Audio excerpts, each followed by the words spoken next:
Manito Luis Alejandro, por favor, vamos a estar orando por ti. Dice la palabra de Dios, donde están dos o tres congregados en su nombre, ahí está Dios. Así que confiadamente oremos que Él está con nosotros.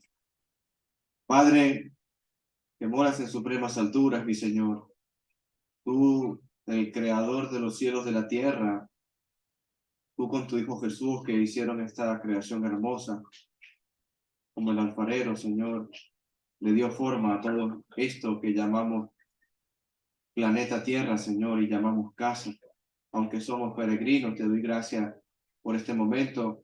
Te ruego que nos tengamos presentes a tu Hijo Jesús a través de nuestro hermano Luis Alejandro Castellanos, que sea el instrumento en esta mañana, que nos predique, que nos exhorte, que nos cambie nuestras malas actitudes a través de tu escritura y de tu palabra, que salgamos de aquí edificados, que seamos mejores cristianos el día de hoy de lo que pudimos haber sido el día de ayer, mi Señor. Que crezcamos para salvación y que veamos más lo eterno y quitemos la vista de lo temporal de esta tierra, Señor.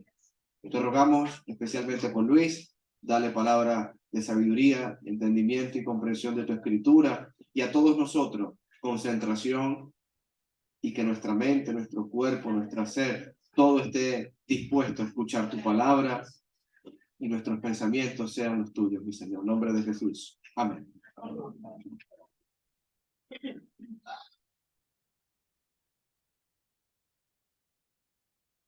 Buenos días. Buenos días. Hola, ¿se escucha? Hola. Hola, buenos días. Sí. Creo que se mueve un poco. Buenos días. Buenos días. Vamos a ver cómo. A ver.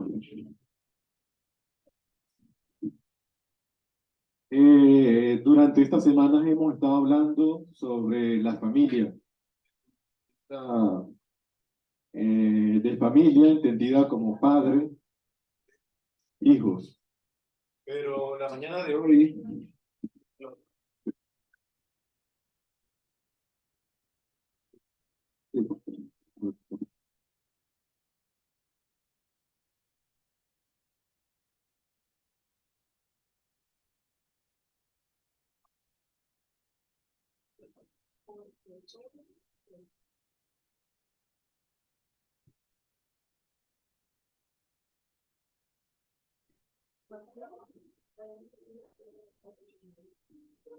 ahora sí, buenos días. La mañana de hoy quisiera que revisáramos un poco cómo fue el Jesucristo Hijo, el Jesucristo hermano, el Jesucristo primo, y qué fue lo que nos enseñó Jesucristo sobre la familia.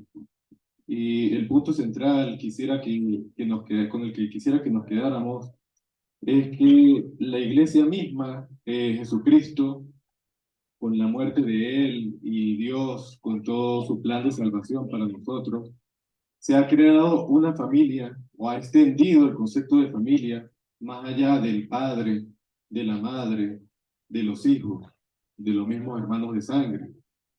Es una familia celestial, una familia que ha sido, una familia que ha sido concebida no por sangre, sino por medio de la muerte de Jesucristo. Igualmente quisiera que viéramos que en esta familia, también que representa la iglesia como familia, también hay dificultades.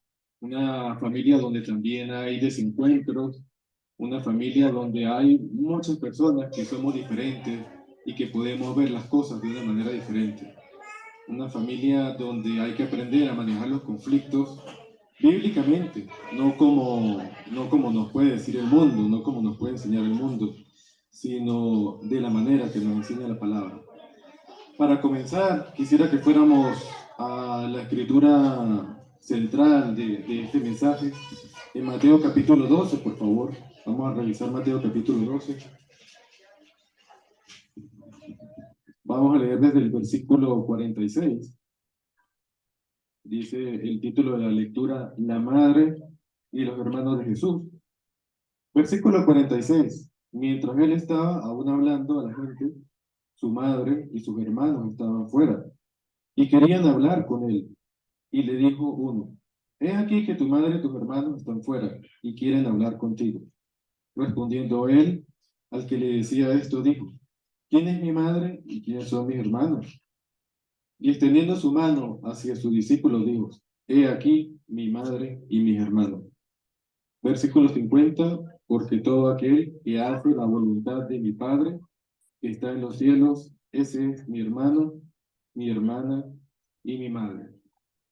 Quisiera resaltar que aquí Jesús de ninguna forma está ofendiendo a su madre o de ninguna forma está aquí menospreciando a su madre. Simplemente está diciéndonos ya lo que iba a venir. Que la hermandad más profunda, la maternidad más profunda o el lazo más profundo no iba a venir por la sangre humana, sino por la sangre del mismo que se iba a sacrificar por todos nosotros y que nos iba a dar vida, pero no en este mundo, sino una vida celestial. Fíjense que él le pregunta a la persona, le responde con una pregunta, ¿quién es mi madre y quiénes son mis hermanos? Si la persona ya venía diciéndole tu madre y tus hermanos están allí afuera. De cierta forma ya le está enseñando Jesús, o ya le está respondiendo, que lo que él considera su madre, sus hermanos, no son las personas con las que ha hecho vida, sino las personas, versículo 50, que siguen la voluntad del Padre. Y leemos otro pasaje que está relacionado, donde se muestra la misma situación, pero narrada por Lucas. Podemos ver algo interesante. Por favor, vamos a Lucas capítulo 8. Lucas capítulo 8, vamos a leer del versículo 19. Se presentaron donde él estaba su madre y sus hermanos, pero no podían llegar hasta él a causa del gentío. Y se le informó diciendo, tu madre y tus hermanos están fuera y quieren verte. Pero él respondió y le dijo, mi madre y mis hermanos son estos que oyen la palabra de Dios y la ponen en práctica. Amén.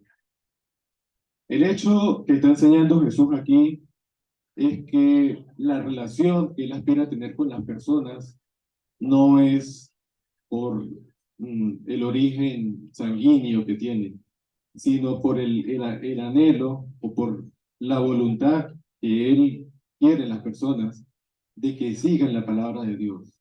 Este es el centro de la predicación de Jesús, enseñar que Él vino al mundo para que el mundo sea salvo por Él y que su madre, sus hermanos, son las personas que siguen la voluntad de su Padre que le envió. Más adelante, al final del mensaje, vamos a ver cómo parece cambiar esta enseñanza de Jesús, pero en realidad sigue resaltando lo mismo que está diciendo desde el principio. Todo el que obedece la voluntad de su Padre es su hermano y es su madre. Cuando nosotros decidimos, cuando muchas personas decidimos unirnos a la iglesia, decidimos seguir a Jesucristo, es posible también que esas familias que tenemos, que las familias en las que hemos nacido, se aparten de nosotros de alguna manera. Lamentablemente, mm, como podemos ver un poco aquí, también en este pasaje que hemos leído, en el momento que habla Jesús, sus hermanos de sangre no estaban con él allí, venían quizás siguiéndole, quizás buscándole, pero estaba rodeado ahora de discípulos. Igualmente, cuando nosotros decidimos convertirnos, cuando decidimos seguir el camino del Señor, es posible que surjan desavenencias en los hogares de donde vivimos. Y vamos a ver qué nos dice la palabra sobre eso. Busquemos Marcos, por favor, vamos a Marcos.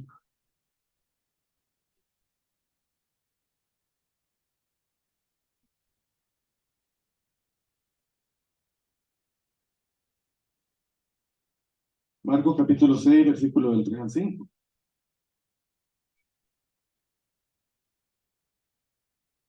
Eh, Decían aquí los judíos sobre Jesús: ¿no es este el carpintero, el hijo de María y hermano de Jacobo, José, Judas y Simón? ¿No están sus hermanos aquí con nosotros? Y se escandalizaban a causa de él. Versículo 4, Jesús les decía: no hay profeta sin honra, excepto en su propio pueblo, entre sus parientes y en su casa. Fíjense lo que está diciendo aquí el mismo Señor cuando le preguntan que si no están su madre, sus hermanos allí con él. Y el Señor responde.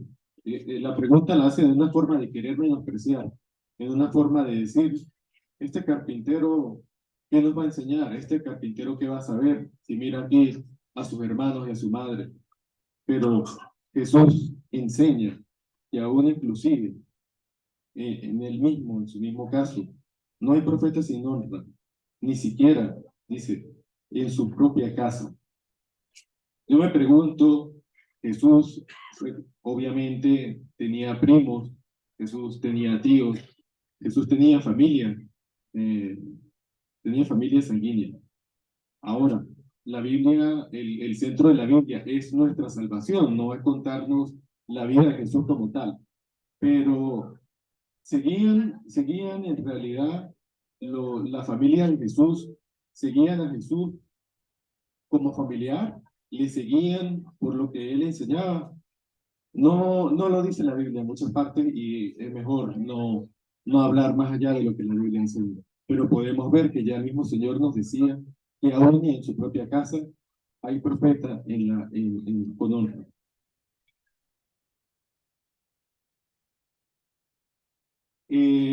La forma como Jesús concibe la nueva familia que nos ha dado es como la enseña en el Evangelio según Juan. Si vamos allí, vamos a leer, por favor, Juan capítulo 1, que lo hemos leído ya muchas veces. Podemos ver la forma como Jesús ha determinado que debe ser esa familia. Juan capítulo 1, versículo 11. Vino a lo que era suyo, y los suyos no le recibieron, pero a todos los que le recibieron, a los que creen en su nombre, le dio potestad de ser hechos hijos de Dios, a los cuales no han sido engendrados de sangre, ni de voluntad de carne, ni de voluntad de varón, sino de voluntad de Dios. Nuevamente Jesús recalcando cómo va a ser esa nueva familia que va a nacer cuando Él sea crucificado. No es por voluntad de hombre, no es por voluntad de mujer, sino es sino es por la voluntad de Dios.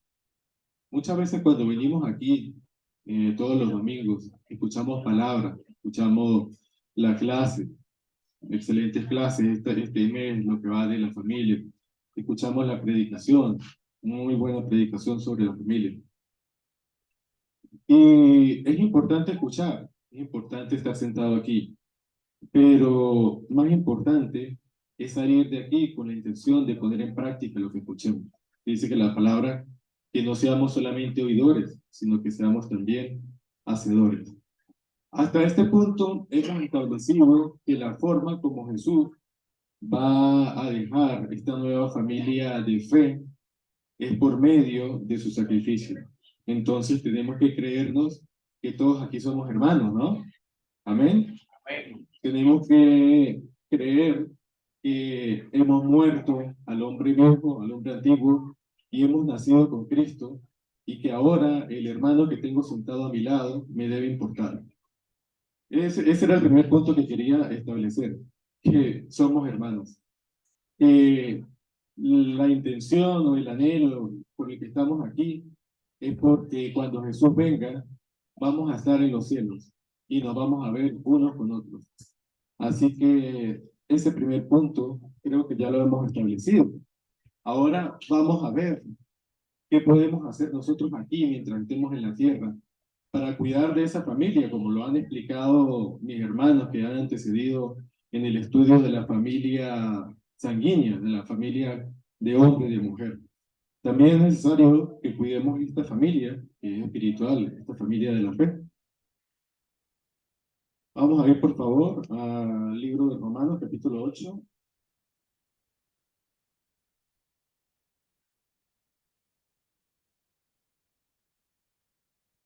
desde el versículo 15, el versículo 17.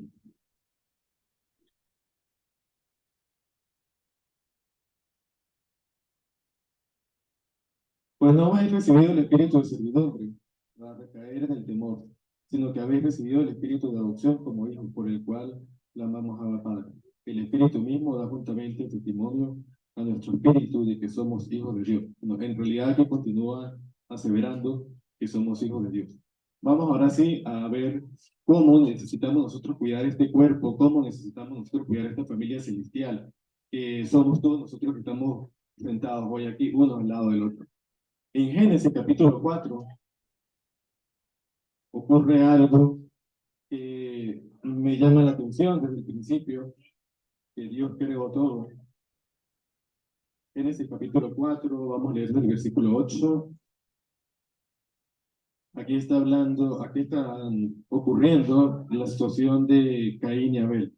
Génesis capítulo 4, versículo 8. Y dijo Caín a su hermano Abel, salgamos al campo. Y aconteció que estando ellos en el campo, Caín se levantó contra su hermano Abel y lo mató. Y Jehová, porque Dios en ese momento hablaba directamente a los hombres, y Jehová dijo a Caín, ¿dónde está Abel tu hermano? Y él respondió, no sé, ¿soy yo acaso guarda de mi hermano?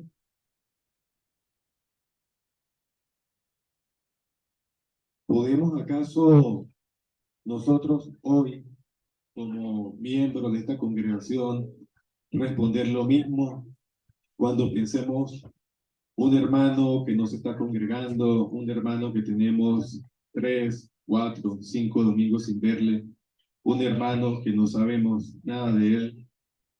¿Podemos responder nosotros lo mismo? ¿Soy acaso yo guarda de mi hermano? No, la verdad es que no. Así como los hermanos han explicado que es necesario que el esposo provea para su casa, que la esposa ame a su esposo, también es necesario que nos interesemos por saber dónde está el hermano que no está hoy, por qué razón no está hoy, o por qué razón tiene tanto tiempo sin venir, si fuera lamentablemente el caso.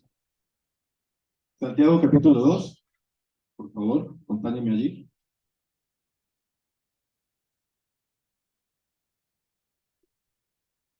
Van a llegar ustedes más rápido que yo porque no tengo una mano.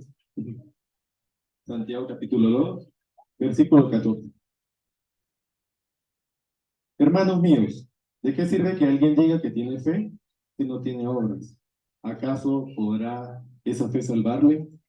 Y si un hermano o una hermana están desnudos y tienen necesidad de sustento diario, y alguno de vosotros le dice, id en paz, calentados y saciados, pero no le dais las cosas que son necesarias para el cuerpo, ¿de qué sirve? ¿De qué sirve? Tal vez no tengamos nosotros los medios, y eso nos duele muchas veces, como ver que hay hermanos que necesitan y que no tenemos nosotros ni siquiera los medios para ayudarle a ese hermano, a esa persona, aunque sea a suplir la parte alimenticia. Pero hay algo que me llama la atención y que creo que los varones, como sacerdotes de Cristo, tenemos que tener cuidado.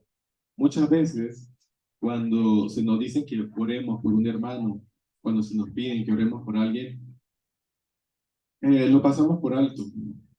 Y esa persona que lo está pidiendo o el hermano que lo está pidiendo, para él es muy importante que oren por él. Muchas veces la persona cuando están atravesando tribulaciones o cuando están en situaciones de necesidad o en dificultades, simplemente por el hecho de saber que están orando por él, ya eso le levanta el ánimo. Ya eso es más que pago para esa persona el saber que sus hermanos en Cristo aún le recuerdan y siguen orando por él. También es necesario porque muchas veces los hermanos dicen, y es verdad, no, pero es que no oramos porque no sabemos. Y es verdad. También cuando la persona, cuando el hermano está pasando por dificultades, es necesario hablarlo. necesario darlo a conocer a la congregación de cualquier tipo de situaciones que puedan presentarse. Y en este punto, o en esta parte, es necesario también muchas veces que el hermano, que la persona reciba eh, una reprensión en mansedumbre, como leía el hermano durante la ofrenda, que el apóstol Pablo por 3 años no cesaba de exhortar. Igualmente en esta familia de fe, muchas veces es necesario que se haga esa exhortación, que se haga con mansedumbre esa corrección que es necesaria en las familias de sangre, igualmente en la familia de fe. Vamos a leer, por favor, el libro de Gálatas.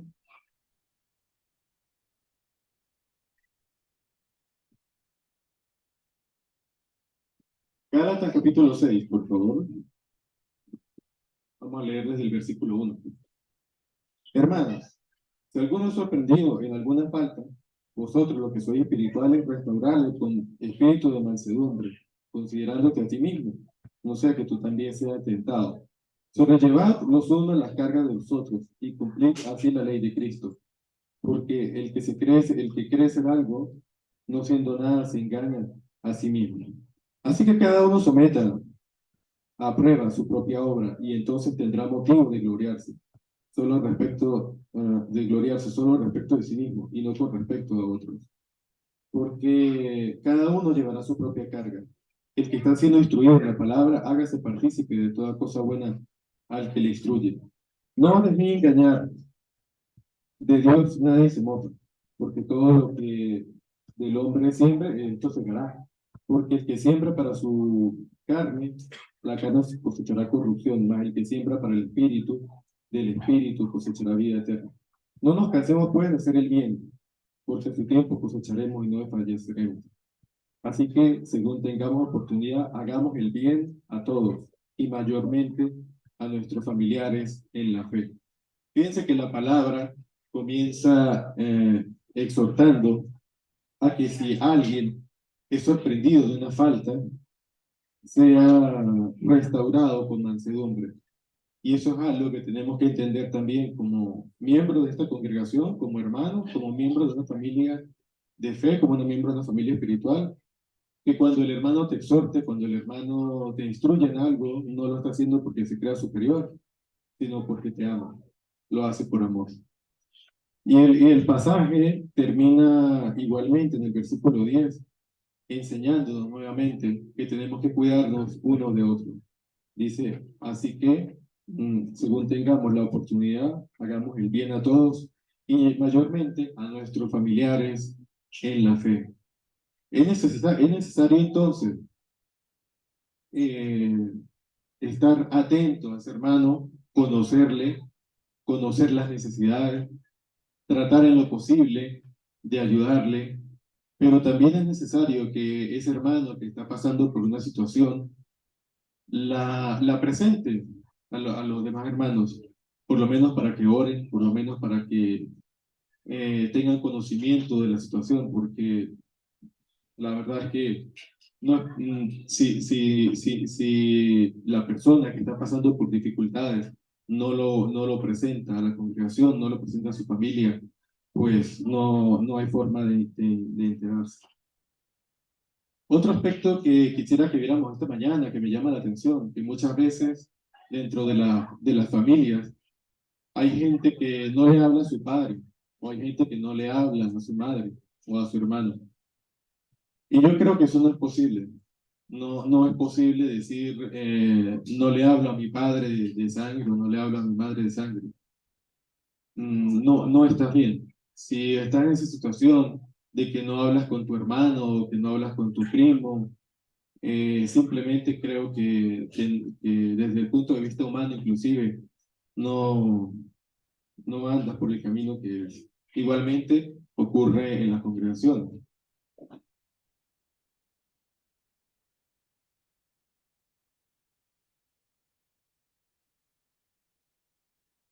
Si vamos por favor a Primera de Juan, vamos a ver qué nos enseña sobre el amar a los hermanos. Por favor, Primera de Juan.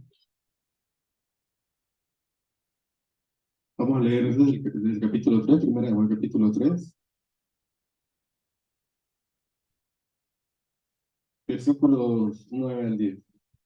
Todo aquel que es nacido de Dios no practica pecado, porque la simiente de Dios permanece en él y no puede pecar porque es nacido de Dios. En esto se manifiestan los hijos de Dios y los hijos del diablo. Todo aquel que no practica justicia no es de Dios, y tampoco el que no ama a su hermano. Es necesario, es necesario que ames al hermano de fe que tienes al lado, que tienes al frente, que tienes atrás. Es un mandamiento que nos ha dejado Dios. No es posible que por conflictos que se presenten en las congregaciones haya hermanos que simplemente no hablan con otros hermanos o no tienen comunión con otros hermanos. Y lo dice la palabra, que no ama a su hermano simplemente no es de Dios. Hay muchos pasajes. Podría pasar toda la mañana hablando sobre pasajes que nos enseñan de amar al hermano. En Romanos 12, por ejemplo, Romanos capítulo 12, versículo 10, dice la palabra, amados los unos a los otros con amor fraternal. En cuanto a honra, prefiriendo los unos al otro. Efesios, por ejemplo, capítulo 4, 32, dice, sed benignos uno con otro, misericordioso, perdonando unos a otros, como también Dios os perdonó a vosotros en Cristo. Juan 13, capítulo 13, versículo 34, que es muy conocido, dice, un mandamiento nuevo os doy, que nos améis unos a otros, como yo os he amado. También que os améis unos a otros. Y este pasaje me llama bastante la atención. Primera de Corintios, capítulo 12, versículo 25. Dice, para que no haya desaveniencia en el cuerpo, sino que los miembros todos se preocupen los unos por los otros. Algunas versiones dice para que no haya divisiones en el cuerpo, sino que todos se preocupen uno a los otros. Por esta semana los hermanos han hablado de la situación, de cómo manejar la familia, de cómo debe cada uno llevar su familia. Y es interesante, siempre evitar el conflicto es lo primero, siempre hay que evitar el conflicto. Pero también hay situaciones donde lamentablemente se va a presentar el conflicto. Y luego ya creo que entramos en otra etapa donde ya es cómo manejar ese conflicto, cómo manejar ese conflicto como cristiano, como creyente. Fíjense que los pasajes que ponía hace rato, uno dice que os perdonando unos a otros. Siempre que se presenta la situación de conflictos en los que una persona, bien sea dos hermanos en la iglesia, cree tener razón, no es la forma como se resuelven en la iglesia los conflictos, dando la razón al uno y quitando la razón al otro. Porque la palabra dice que tiene que perdonarse el uno al otro. Igualmente en las familias cuando hay conflictos entre el padre y el hijo, o entre la madre y el hijo, o entre el esposo y la esposa, es necesario que haya perdón. Si decimos que estamos con Dios, como habíamos leído en el pasaje. Vamos a continuar viendo ejemplos de lo que nos enseña la palabra, o les decía cuando comencé el mensaje, que en el capítulo de Mateo, cuando le preguntaron a Dios, a Jesucristo, ¿dónde está tu madre? Y ahí está tu madre, tus hermanos. Dijo, mi madre y mis hermanos son los que hacen la voluntad de Dios. En Juan capítulo 19, si vamos allí, por favor, Juan capítulo 19, que aquí en esta presentación no está completo. Juan capítulo 19, versículo 25 al 27. Estaba nuestro Señor ya siendo crucificado, ya estaba nuestro Señor a punto de consumar todo el plan de Dios. Y en el versículo 25, dice la palabra de Dios, Juan 19, 25, estaban de pie junto a la cruz de Jesús, su madre y la hermana de su madre, María, mujer de Cleofas, y María Magdalena. Cuando vio Jesús a su madre y al discípulo a quien él amaba, que estaba presente, dijo a su madre: mujer, he ahí a tu hijo. Fíjense que ahora el Señor le está enseñando a su madre que el hijo es el que está allí y es su discípulo amado. Le está diciendo a su madre: no vas a estar sola porque ahora tienes una familia, que es una familia en la fe. Ya el Señor sabía, o el Señor estaba dejando ya en su último momento, cómo va a ser esa nueva familia que vamos a tener los creyentes, las personas que hemos creído. Para que Jesús le diga esto, para que Jesús le diga esto a su madre, es porque Él está seguro que su madre ha creído en la predicación de Él. Vamos a continuar viendo ejemplos de cómo quiere Dios que sea esa familia celestial, esa familia espiritual, esa familia de fe. Y un ejemplo que me llama mucho la atención. En Hechos capítulo 4, cuando estaban reunidos los primeros cristianos, Hechos capítulo 4, vamos a leer el versículo 31.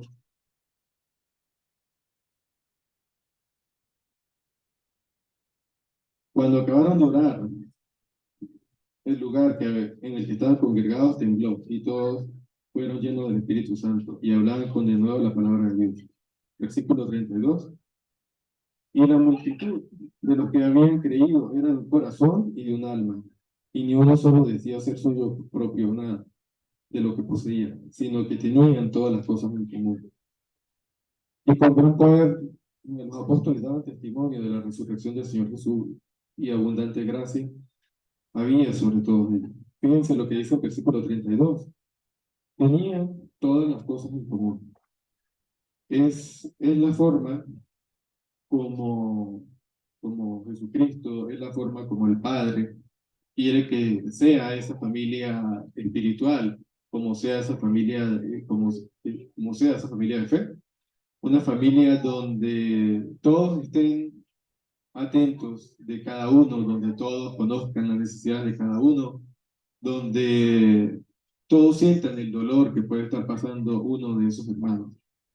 Igual que en una familia de sangre, igual que en una familia de sangre, pero ahora de una forma extendida, porque son personas que no han nacido de nuestro padre, de nuestra madre, sino que han sido comprados con la sangre de Cristo, igual que nosotros. Y la enseñanza o lo que nos deja el Señor es que al igual que nosotros cuidamos o amamos a nuestras familias de sangre, a nuestros hermanos, hijos de padre y madre, también es necesario que nos preocupemos por esas personas que han sido compradas con la sangre de Cristo y que hoy está sentada al lado suyo, al frente suyo o atrás suyo. Es el deseo del Señor, es el deseo del Señor y es la exhortación que nos conozcamos, que conozcamos cada uno nuestras necesidades, la necesidad de nuestros hermanos y en la medida de lo posible tratemos de suplirlas de alguna manera. Muchas gracias por su tiempo.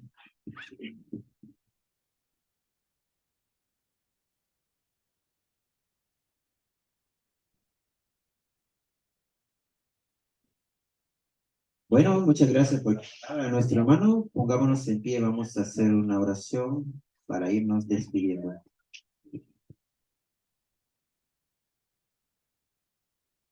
Oremos. Amantísimo y buen soberano Dios, que es creador del universo y de todos nosotros.